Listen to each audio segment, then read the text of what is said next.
Oh no! What is this? In my worn-out state right after giving birth, I screamed while clutching my phone. After 2 years of marriage, we finally had our child. I had eagerly awaited celebrating the birth with my beloved husband. However, he vanished without a trace just before the delivery. Even when the labor started, I couldn't reach him, and he never showed up at the hospital, even after our daughter let out her first cry. To make matters worse, I received a message from him saying, "I'm tired of living. Please, don't do anything rash." All I could do was pray for his safety, but my husband never returned. And then, 25 years later, I would come to learn the truth in an unexpected way. I, Kathy, got married at 26. My husband, Steve, was 28. We sometimes argued, but that was proof that we were doing well as a couple. We clashed because we cared about each other, and at least I believed that we were supporting each other well. However, 2 years after our marriage, our relationship began to take a turn for the worse.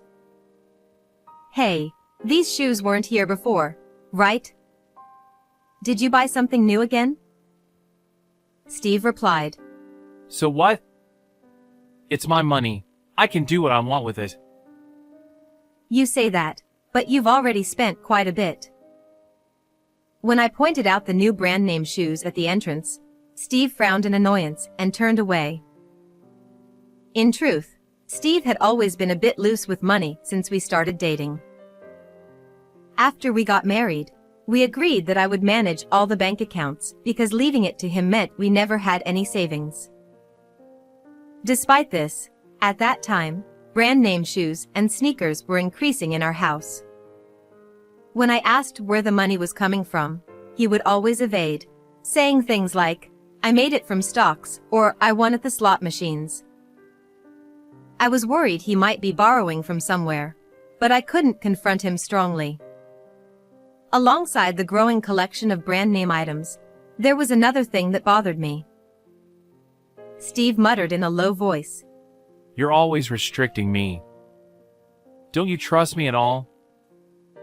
Maybe he was fed up with my suspicious gaze. He slouched and disappeared into the bedroom.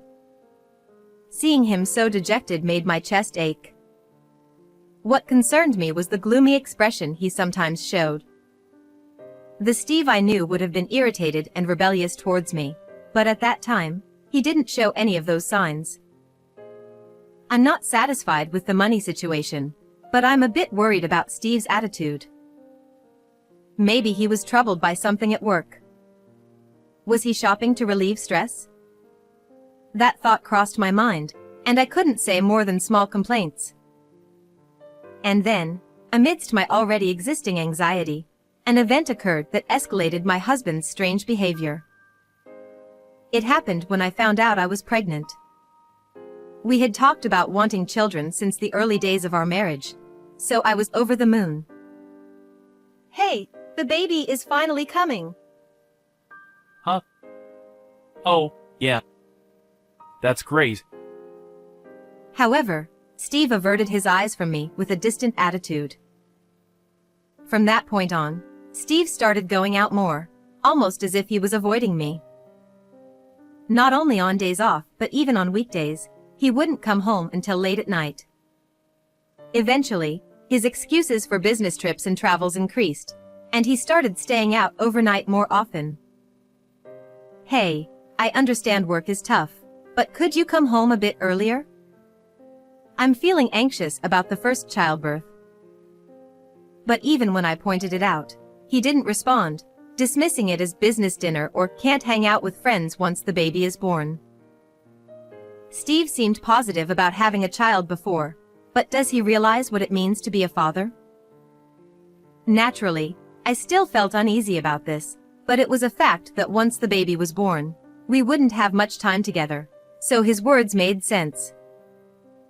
Above all, I was concerned about Steve's persistently gloomy mood, but without confronting him directly, I could only observe quietly. However, delaying addressing the issue was a mistake. As the due date approached, an incident finally occurred. It was late at night on a day when I was in my last month of pregnancy, and I was asleep. Suddenly, my stomach began to ache, and I woke up. Labor had started. I need to contact Steve. It hurts. As usual, I sent a text to my husband, who wasn't at home, but there was no response. So, I went to the hospital alone in a taxi. From then on, I was solely focused on giving birth, and although I don't remember much, my efforts paid off, and a healthy baby girl was born safely. However, our joy over our child's birth was short-lived. Both sets of parents, with serious expressions, rushed to the hospital. And then, they told me that they couldn't reach Steve.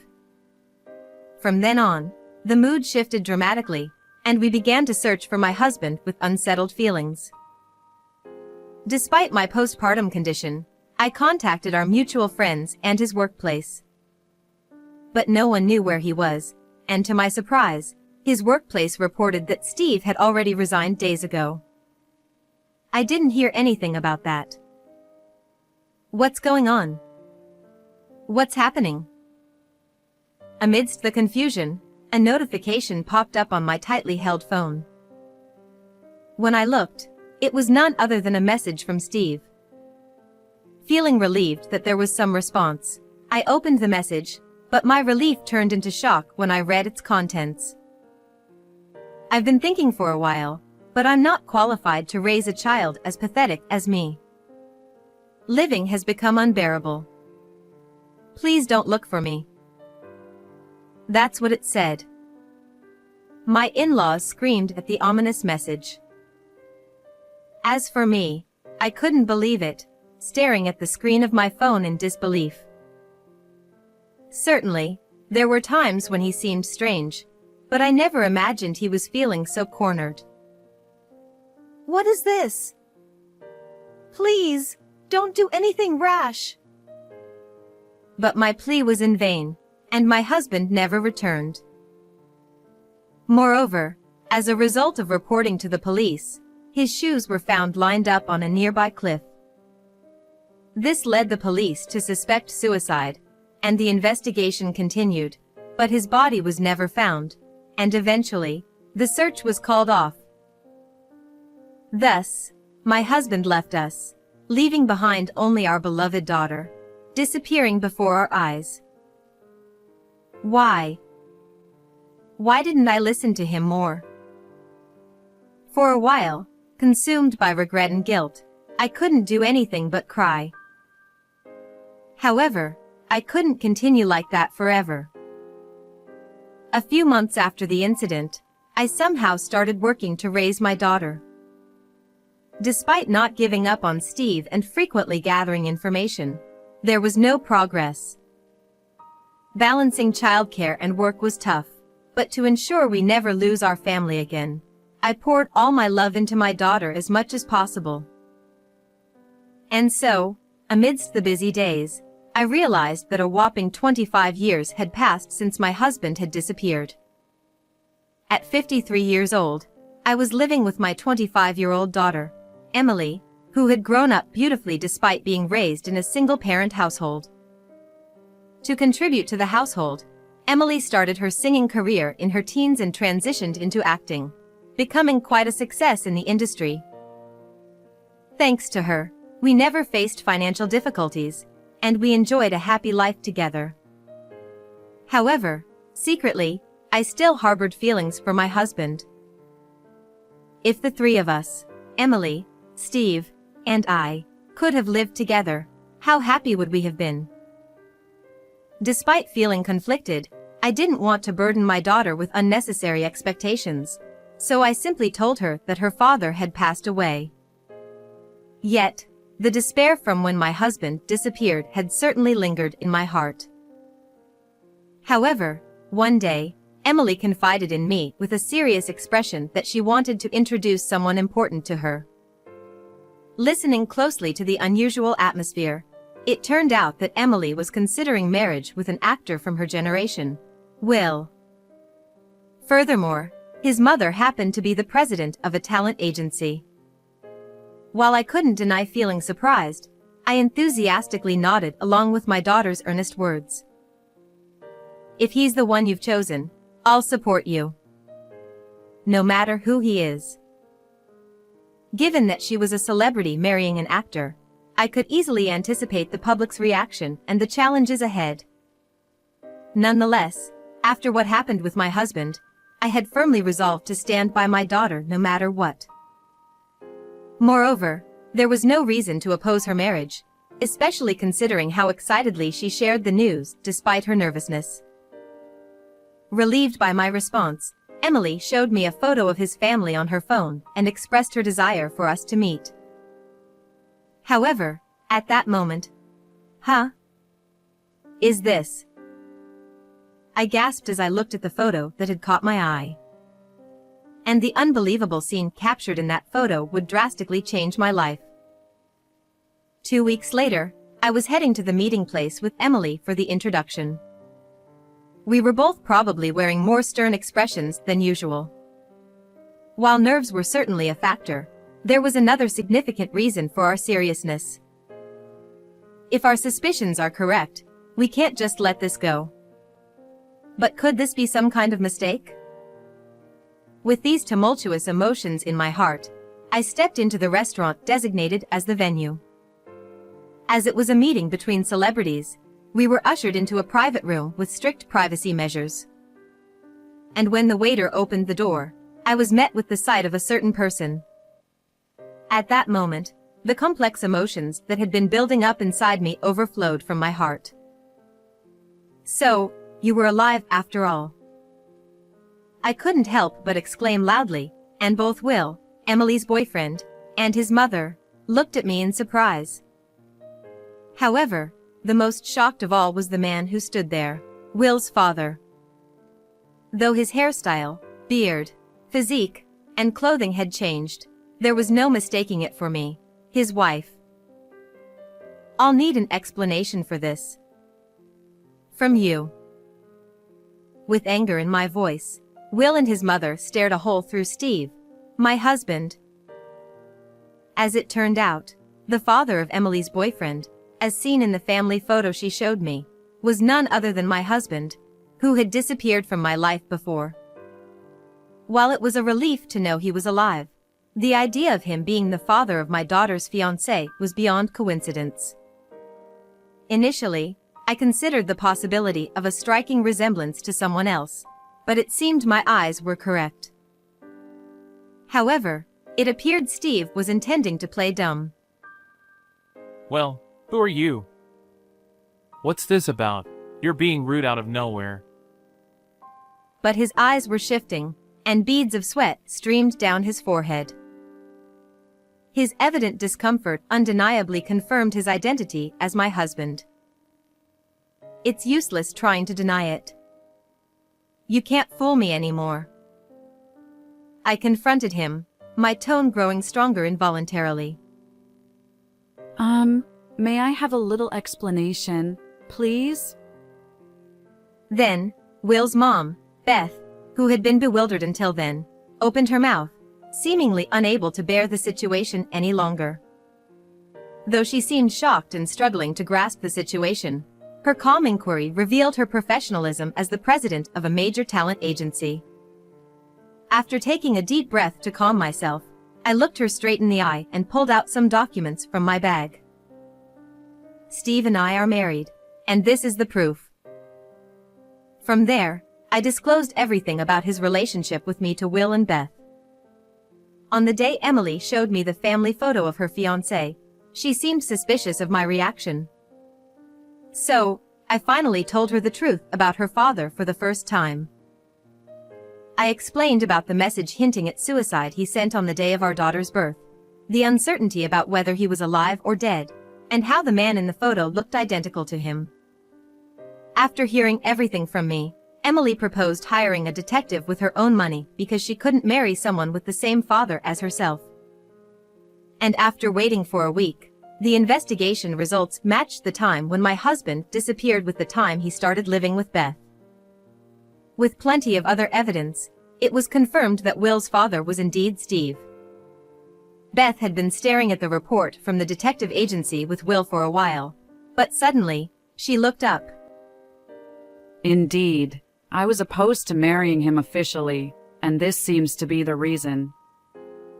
She said, glaring at Steve with anger in her eyes. I met him when my son was 2 years old.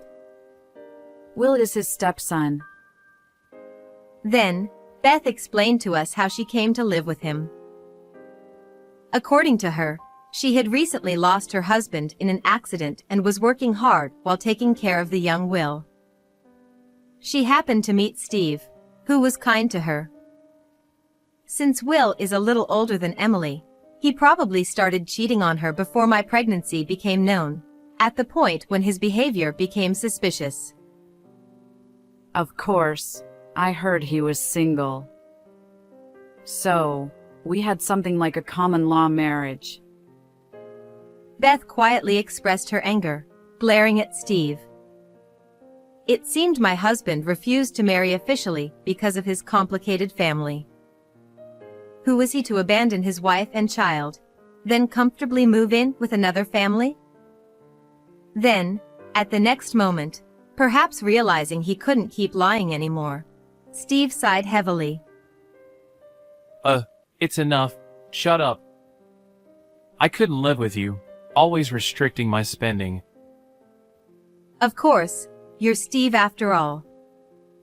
You disappeared out of nowhere, and then you end up in a nice position, don't you, Dot? Yeah, that's right. I could have been the husband of a president and the father of a famous actor. Damn it, but you had to ruin it. Then, he began to speak as if he had broken a dam, revealing everything about what had happened. Steve, who was reckless with money, was indeed unhappy with me managing the finances. And when he found out by chance that Beth was wealthy, he decided to switch immediately. He didn't want to pay alimony or child support, so he chose pretending suicide instead of divorce. He planned to settle everything while I was unable to move due to childbirth. Perhaps he had been contemplating this plan even before my pregnancy, hence his lack of concern. The increase in branded items was probably due to Beth buying them for him. To be safe, I changed my appearance through weight loss and a makeover, and as a house husband, I spent most of my time indoors so the police wouldn't catch me. His selfish excuses made anger bubble up from the depths of my being. For 25 years since my husband disappeared, there hadn't been a single day when I didn't think about Steve. I felt guilty for having pursued him. Although I couldn't do anything for him anymore, I had resolved to carry this regret with me for the rest of my life. However, when the truth came out, it turned out that all of it, the message from Steve, the shoes on the cliff, was all a lie to deceive me. While I was thinking about Steve, he had already abandoned me and our daughter and was living a luxurious life with another family. And I wasn't the only one who was angry with him. I'm disappointed in you. I had a debt of gratitude to repay, but I didn't think you were such a person. Beth's cold words were followed by Will's. You barely did anything around the house anyway. And he looked at Steve with disdain. Especially for Will, Steve was someone who hurt both his mother and his girlfriend. Perhaps, he couldn't forgive him so easily. And I felt the same way. This will be in the tabloids tomorrow. I delivered the final blow to Steve, who was faltering and glared with anger by everyone in the room. What? Tabloids? Will may be a famous actor, but Emily, the daughter you abandoned, is also a famous actress. As I spoke, Steve, who had turned blue, was quietly being stared at by his daughter next to him. After discussions with the agency, Emily decided to publicly announce her marriage to her boyfriend. At that time, she also explained about this unbelievable series of events. It seems the article will be published tomorrow. You won't be able to show your face in public anymore. even though the marriage of a successful actor and actress was already big news.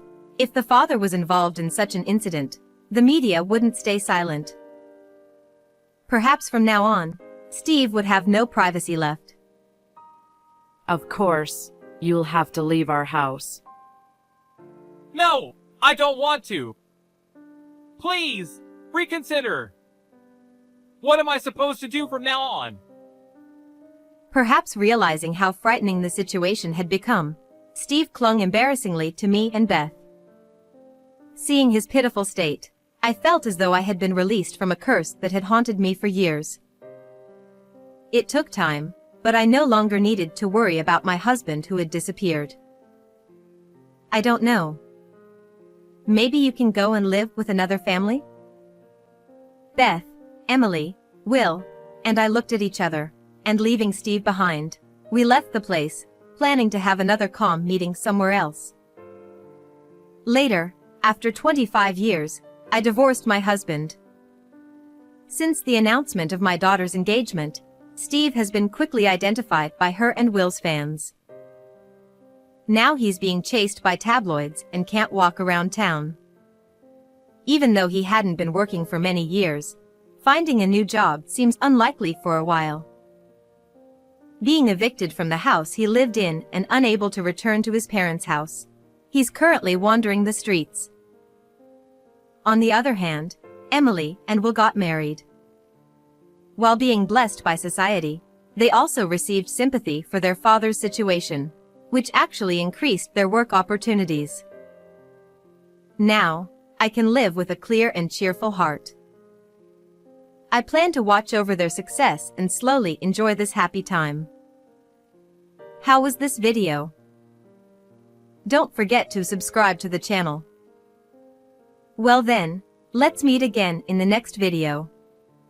Upon arriving at my in-laws' house, my husband greeted me with a smirk. Just in time. The results arrived, so come in. I wondered what he meant by results as I followed him into the living room.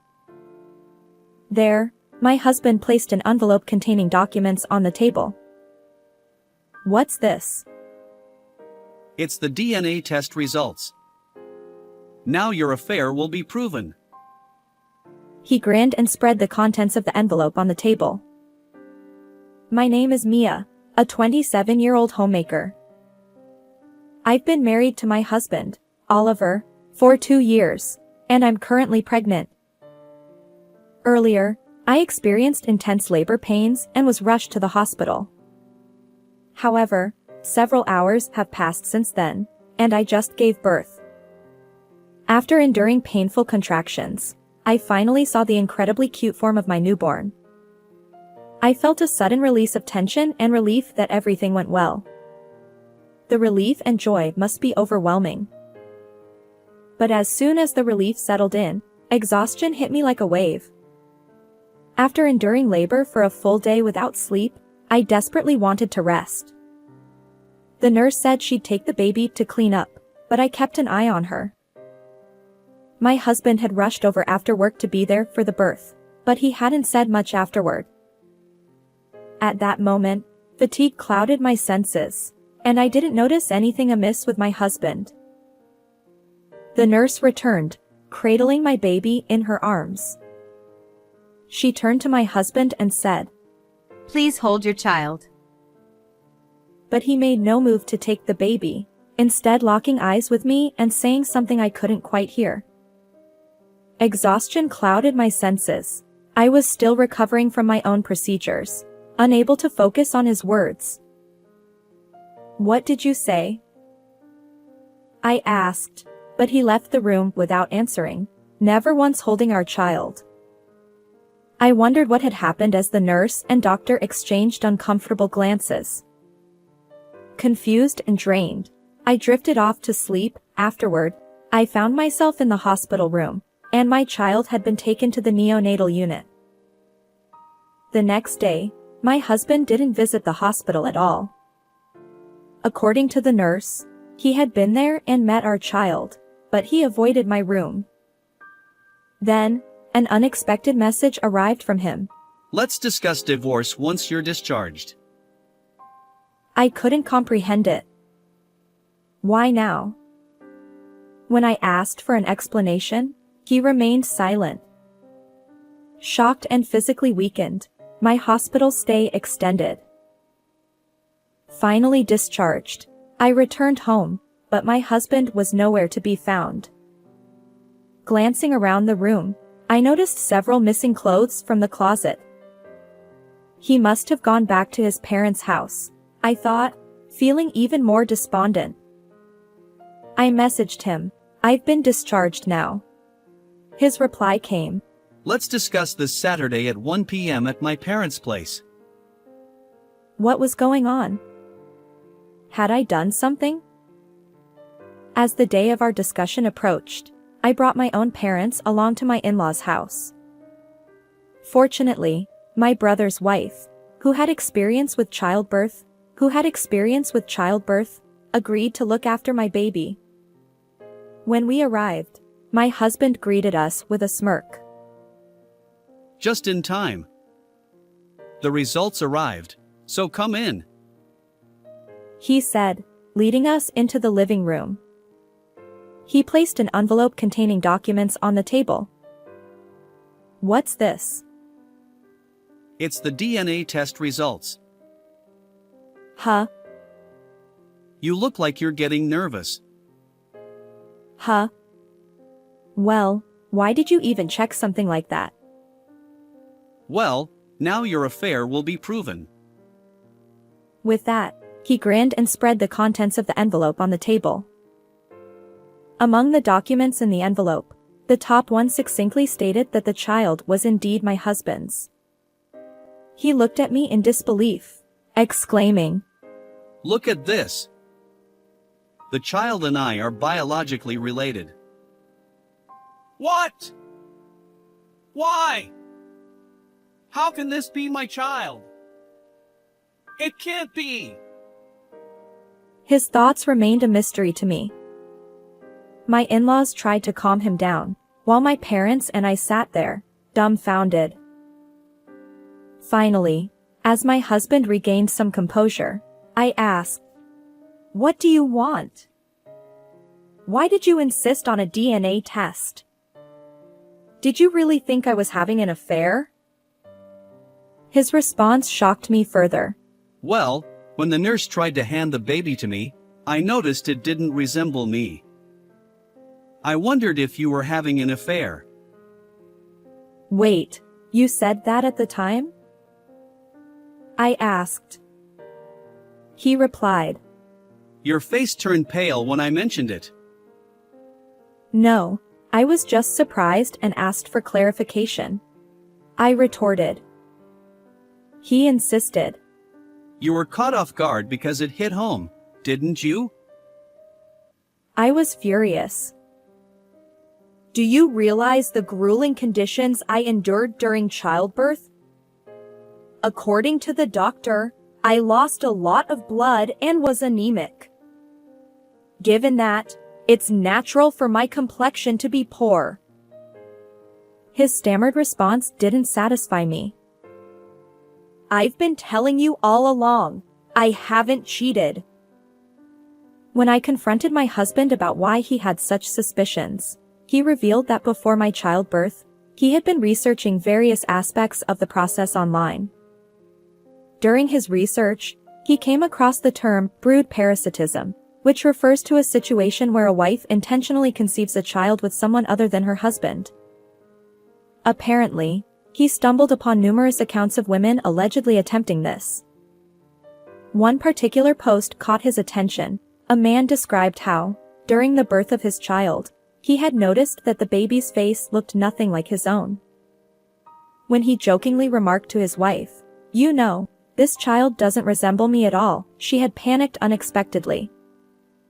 Intrigued, he secretly conducted a DNA test, and unsurprisingly, the results confirmed that the child was not biologically his. The post concluded by suggesting that right after childbirth, when women are exhausted and their minds are foggy, it's an opportune time for such revelations.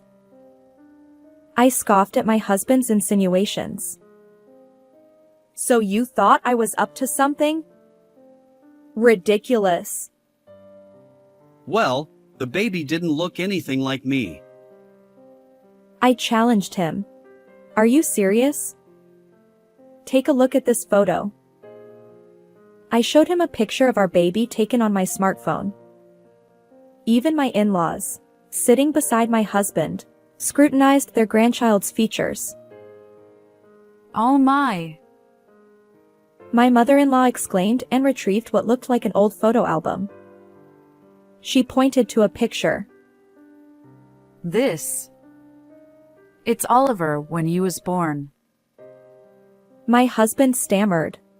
Wait, our child looks just like me. My father-in-law chimed in. They're practically identical. I emphasized. Now do you understand? This child is undeniably yours. My husband slumped his shoulders, crestfallen, while my in-laws tried to console him. I realized that my feelings toward my husband had completely cooled. Regarding divorce and child support, I began.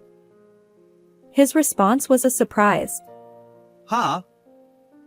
Well, we don't need to divorce, since the child is mine. What? After baselessly suspecting me, you have the nerve to say that? I retorted. He apologized profusely, and my in-laws, flustered, chimed in. Mia, our foolish son is truly sorry.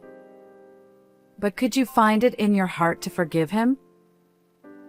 I requested some time to think it over and promised to arrange another meeting later.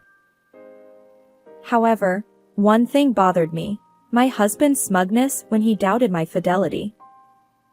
Even as he spread out the DNA test results, he wore a triumphant expression. Normally, if a wife were accused of infidelity, anger would be the natural response. I promptly hired a private investigator to look into my husband's actions. Within 2 weeks, I discovered his misdeeds. He had been having an affair with a coworker, and their relationship was quite intimate.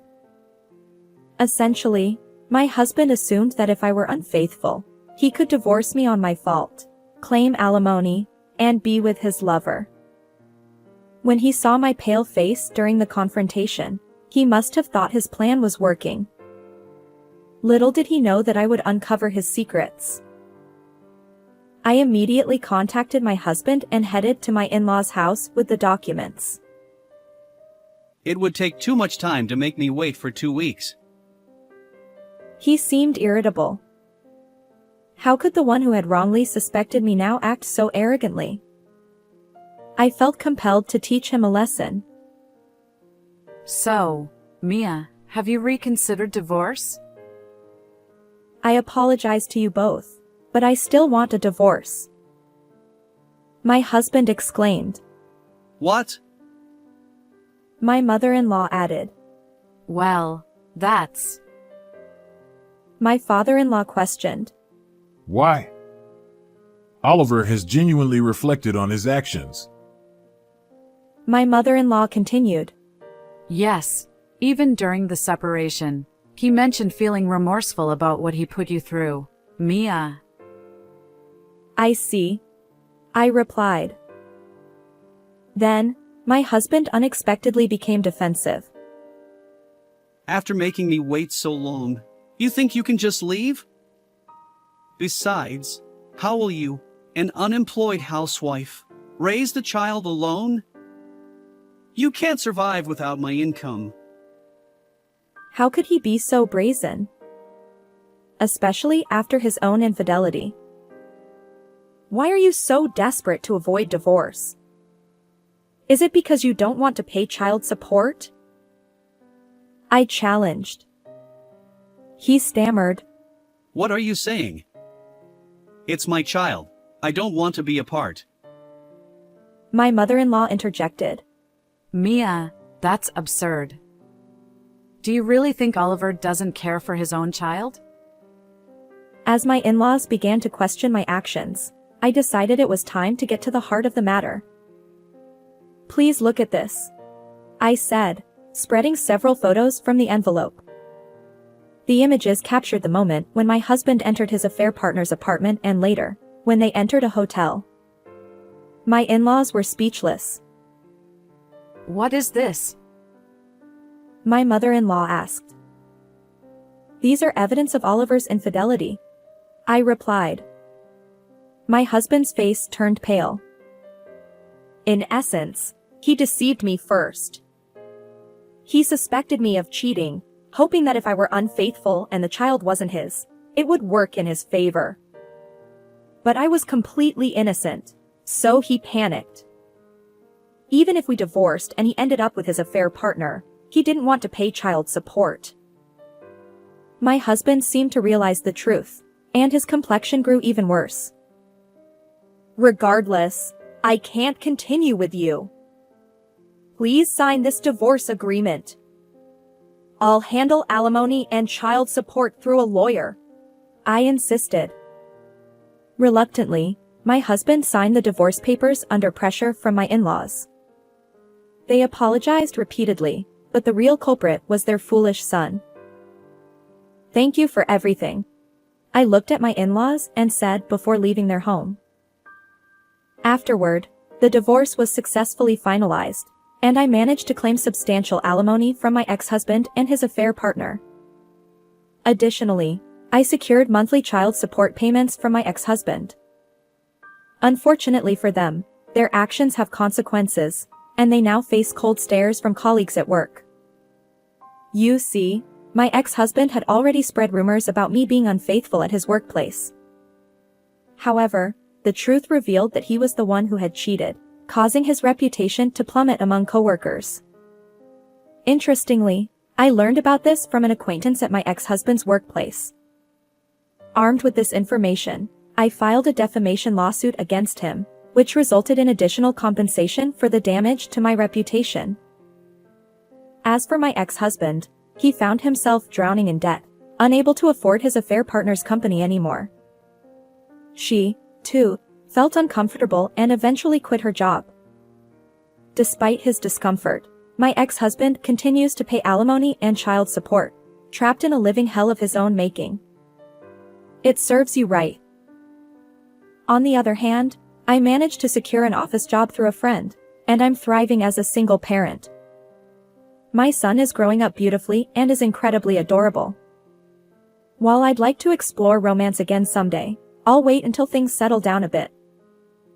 For now, I'm focused on working hard to provide for my child's future. How did you find this story? Don't forget to subscribe to my channel. Until next time.